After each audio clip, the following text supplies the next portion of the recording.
ప్రభు యొక్క మహాకృపను బట్టి ఈ 2025 సంవత్సరంలో దేవుని రాకడ సమీపకాలమున అంచె దినములలో సమయము సమీపించిన దినములలో ఈ చెడ్డ దినములలో దేవుని యొక్క రాకడకు సిద్ధబాటును మెలకువను ఈ లోకము నుండి మనము వేరైపోవుటను ఇవన్నీ వాక్యము ద్వారానే మనము బలపడి స్థిరపడము గలము గనుక దేవుని వాక్యాన్ని చదువుకొని కొద్ది నిమిషాలు మనము దేవుని యొక్క మాటలు విందాం. అపోస్తుడైనటువంటి పౌలు మొదటి పత్రిక, అపోస్తుడైనటువంటి పేతురు మొదటి పత్రిక 3వ అధ్యాయము రాస్తూ ఈ మాట ప్రస్తావన చేశాడు. సాధువైనట్టు మృదువునైనట్టు ఉన్న గుణమును అక్షయ అలంకారము గల మీ హృదయపు అంతరంగ స్వభావమును మీకు అలంకారముగా నుండవలెను. అది దేవుని దృష్టికి మిగుల విలువగలది. ప్రార్థన చేసుకుందాం. వాక్యములో నుండి కొద్ది నిమిషాలు మీరు మాతో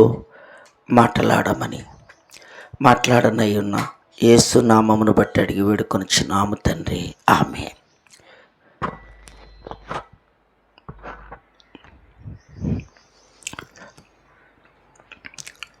ఈరోజు మనము ఒక అమూల్యమైనటువంటి వర్తమానం వినబోచున్నాం.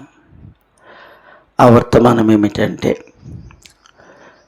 ఎవడైనా క్రీస్తునందుని ఎడల నూతన సృష్టి, ఒక స్వభావం మారుట. ఆ స్వభావము అక్షయ అలంకారము.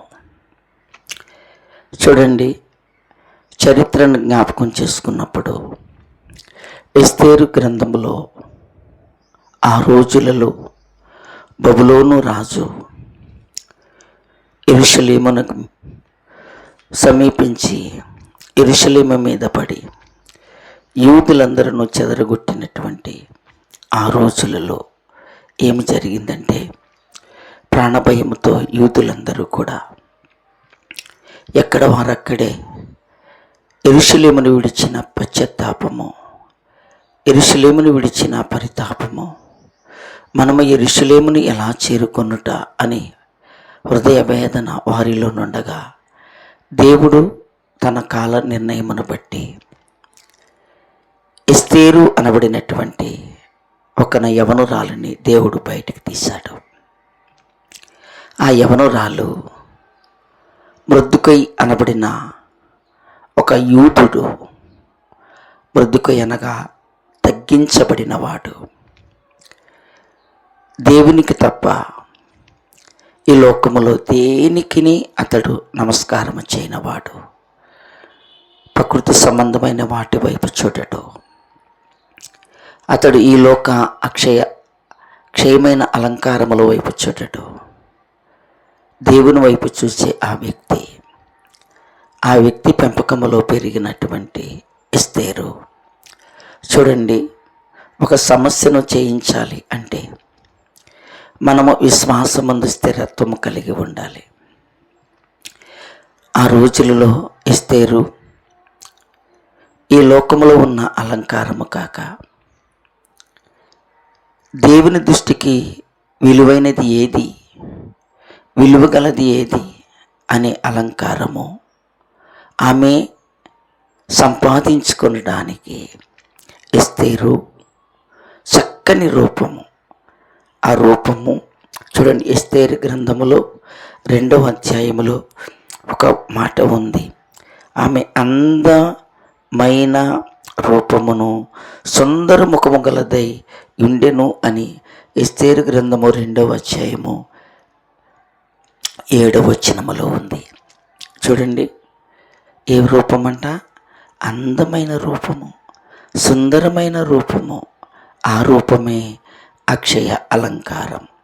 దేవుని పిల్లారా, నేటి కాల క్రైస్తవులలో మనము చూచినప్పుడు పేరుకు మాత్రము క్రైస్తవులముగా కనపడుతున్నాం.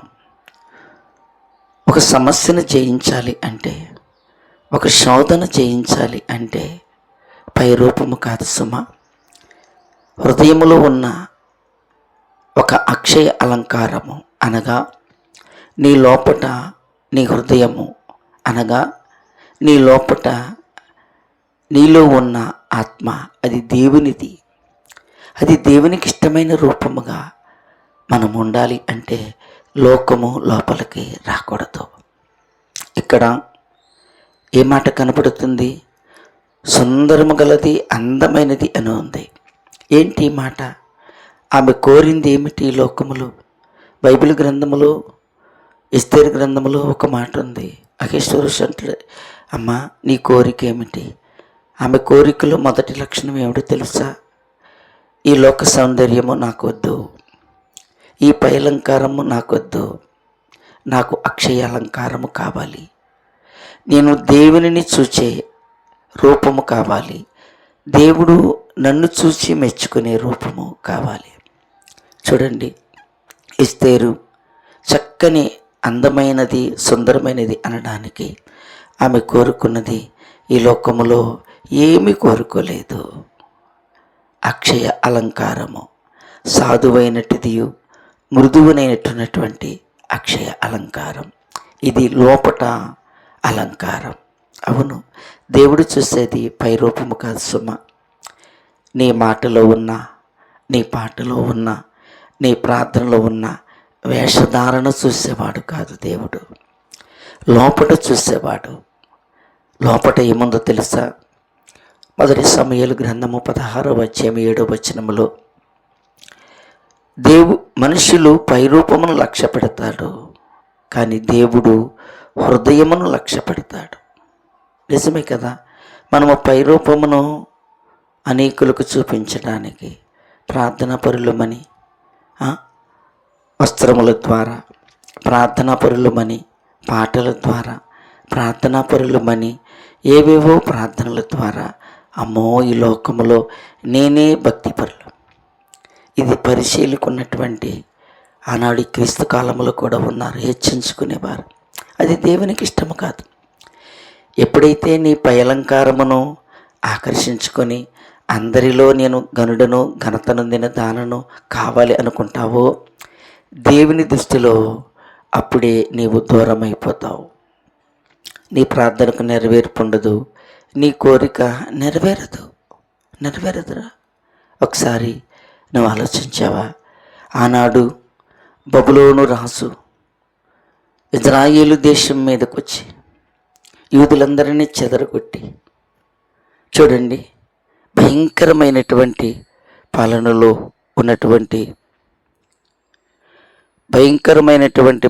ఉన్నటువంటి ఆ రోజుల్లో ఏం జరిగిందో తెలుసా? కన్నీరు, వేదన, దుఃఖము. దేవుడు తన ప్రణాళిక సిద్ధపరిచి లేపాడు. ఎవరిని లేపాడు? తన ప్రణాళికను తెరిచాడు. తన ప్రణాళికను తెరిచి ఏం చేశాడో తెలుసా? ఎస్తేరును బయటికి తీయాలి అని వస్తకీను అహీశ్వరోషు రాజు నుండి దూరము చేశాడు. వస్తకి దూరమైనటువంటి ఆమె స్థానములోనికి ఎస్తేరు రావాలి. ఎస్తేరు రావాలి అంటే ఎస్తేరు ఏమై ఉండాలి అంటే, లోకనాథుడు సార్వభౌమాధికారము కలిగిన రాజులకు రాజైన అహేశ్వరోషు రాజుకి భార్య అయి ఉండాలి, రాణి అయి ఉండాలి. ఆ అంతస్తు ఎవరిదో తెలుసా? వధువు సంఘం యొక్క అంతస్తు. ఆ అంతస్తులోనికి తీసుకుని రావడానికి ఆమెను దేవుడు చూశాడు, లోపట అలంకారమును చూశాడు. ఎందుకంటే ఒక సమస్యను ఓడించాలి అంటే, లోకములో ఉన్నటువంటి శ్రమలను ఓడించాలి అంటే, దేవుని దగ్గర నీవు ఎలా ఉండాలో తెలుసా? ఇష్టమైన రీతిగా ఉండాలి, దేవునికి ఇష్టమైన రీతిగా ఉండాలి. అదే అక్షయ అలంకారం. అది పౌలు గారు అంటాడు, ఎఫెసీయులకు రాసిన పత్రిక 5వ అధ్యాయం 1వ వచనంలో, దేవునికి మీరు ప్రియమైన పిల్లల వలె ఉండండి. ఏ పిల్లల వల్లే ఉండాలంటే ప్రియమైన పిల్లలు. నేటి కాల విశ్వాసులు అలాగుంటున్నారా? మనల్ని పరిశీలన చేసుకోవాలి. దేవునికి ప్రియమైన పిల్లలు అంటే దేవుడు వాక్యం చెప్పినట్లుగా వినడమే, దేవుడు చెప్పినట్లుగా వినడం. దేవుని బోధకుడు చెప్పినట్లుగా వినడమే, దేవుడు చెప్పినట్లుగా వినడం. సంఘములో నీ ప్రవర్తన, దేవుని ఎదుట నీ ప్రవర్తన, వాక్యములో నీ ప్రవర్తన సరి చేసుకునటమే దేవునికి ప్రియమైన పిల్లలుగా ఉండడం. వాక్యములో ఉంది, ఇదిగో దేవుడు నాకు ఇచ్చిన పిల్లలు. అప్పుడు నీవు ఎలా ఉంటావో తెలుసా? దేవుని దృష్టిలో ప్రియమైన బిడ్డ వలె ఉంటావు, ప్రియమైన పిల్లల వలె ఉంటావు. నీకు దేవుడు ఏది కావాలో అడగగానే దేవుడు నీకు ఇస్తాడు. ఏంటి? మొదట నువ్వు కోరుకునేది ఏంటంటే పైలంకారం కాదు సుమా, లోపల ఉన్నటువంటి మురికిని, లోపల ఉన్నటువంటి లోక స్వభావం కడిగి వేసుకొని దేవుని దృష్టికి విలువైనదేదో మృదుకై బోధించాడు. తన పెను తండ్రి బోధించాడు. ఏం బోధించాడు? జాగ్రత్త, నువ్వు యుద్ధ భూమిలోకి వెళ్ళబోతున్నావు. యుద్ధ భూమిలోనికి వెళ్ళబోతున్నావు. ఆ యుద్ధ భూమిలోనికి వెళ్ళినప్పుడు విజయము రావాలి అంటే మొదట నీ హృదయము దేవునికి ఇష్టమైనదిగా ఉండాలి. నీ లోపట నీ ప్రవర్తన దేవునికి ఇష్టమైనదిగా ఉండాలి. అప్పుడు నువ్వు అన్నిటి మీద జయము పొందుతావు. నీ పక్షమున యెహోవా ఉండి యుద్ధము చేసి విజయాన్ని ఇస్తాడు. అది పేదరికమైన కావచ్చు, సాతాను సమస్యన కావచ్చు, అది ఏ సమస్య అయినా కావచ్చు. ఖచ్చితంగా లోపల నువ్వు ఎప్పుడైతే శుద్ధి కలిగి ఉన్నావో, హృదయ శుద్ధి గలవారు దేవుని చూస్తారు. ఎందుకంటే పరిశుద్ధత లేకుండా ఎవడను ప్రభువును చూడలేడు. ఎప్పుడైతే మనము దేవుని దగ్గర ఇష్టమైన రీతిగా ఉంటామో, హృదయంను శుద్ధి చేసుకుని ఉంటామో, అప్పుడే నీ ప్రార్థన దేవుడు ఆలకిస్తాడు. మనం అలా సిద్ధపడకుండా దేవాలయంలోనికి వెళ్ళి పై వస్త్రములు తెల్లని వేసుకొని మనము పరిశుద్ధులముగా వెలుపటి అలంకారము ధరించుకొని వెళ్ళి మనము ప్రార్థనలు చేస్తున్నాం. ఆ ప్రార్థన దేవునికి ఇష్టము కాదు. మొదట నీ అంతరంగ స్వభావమును, నీ హృదయ అక్షయ అలంకారం దేవునికి విలువైనదిగా నువ్వు సిద్ధపడినప్పుడు, ఎలాగంటే లోకములో నుండి వేరైపోయి తప్పిపోయిన కుమారుడు నేను పాపినని పరిగెత్తుకొస్తున్నాడు. పై రూపమంతా నల్లని రూపమే, పై రూపమంతా వ్యాధి గలదే, పై రూపమంతా పందుల రూపంలో ఉంది. కానీ అతని లోపల ఏముందో తెలుసా? దేవునికి ఇష్టమైనటువంటి అక్షయ అలంకారమును ధరించుకుని పరిగెత్తుకొస్తున్నాడు. తన తప్పిదమును ఒప్పుకుని వస్తున్నాడు. ఎందుకంటే సిద్ధపడి వస్తున్నాడు. అదే లోపట అలంకారం. చూడండి, ఇంకా అతడు దూరంగానే ఉండాలి.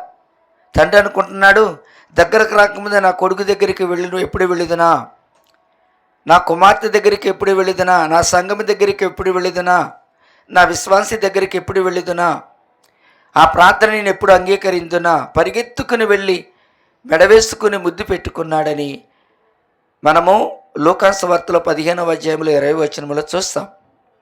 ఏంటి? పై రూపం ఎలా ఉంది? అసభ్యకరమైన రూపం. కానీ లోపల ఎలా ఉంది? దేవునికి ఇష్టమైన రూపం. అంటే మనుష్యులు పై రూపం చూస్తారు, దేవుడు హృదయాన్ని చూస్తాడు.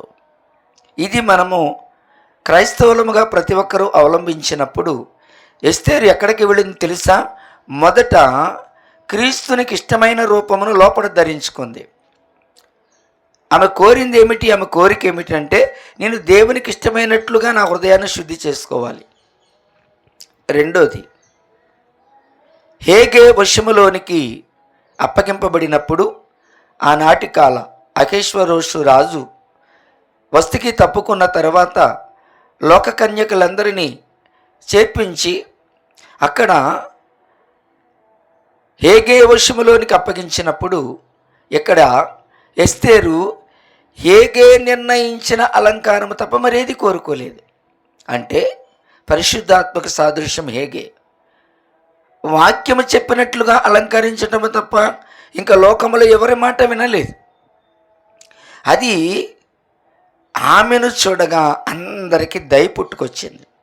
దేవుని పిల్లారా, లోక కన్యకులు, లోకనాథులు అలాగనే యుగ సంబంధమైనటువంటి రూపములు అనేక మంది రాణులు అలంకరించుకొని వచ్చారు. కానీ ఈ చిన్నది దేవుని దృష్టికి లోపట తన హృదయ అంతరంగ స్వభావము దేవునికి ఇష్టమైనది. కనుక అలా ఉన్నప్పుడు మనము దేవుని సన్నిధిలోనికి వెళ్ళకముందు, అంటే అంతఃపురములోనికి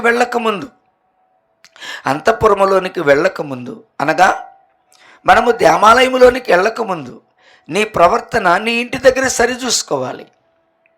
ఈరోజు ఆదివారం, ఈరోజు సంస్కారం, లేక ఈరోజు శుక్రవారం, ఈరోజు నేను దేవుని దగ్గరికి వెళుతున్నాను. నీ లోపల సరి లేకుండా నువ్వు దేవాలయంలోనికి వెళ్ళి నువ్వు దీర్ఘకాల పాటలు పాడినా, దీర్ఘకాల వాక్యం చదివినా, దీర్ఘం ప్రార్థన చేసినా, నువ్వు ఎంత చేసినది అది వేషధారణే. కానీ నీ లోపల సరి చేసుకున్నప్పుడు ఖచ్చితంగా నీపైన భారముగా ఉన్న ప్రతి సమస్యను నువ్వు ఓడిస్తావు. అంతఃపురం అనే ఆ గదిలోనికి వెళ్ళే ముందు, ఆ పరిమళ ద్రవ్యముల మధ్యకి వెళ్ళే ముందు ఆమె బయట సిద్ధపడింది దేవునికి ఇష్టమైన రూపం.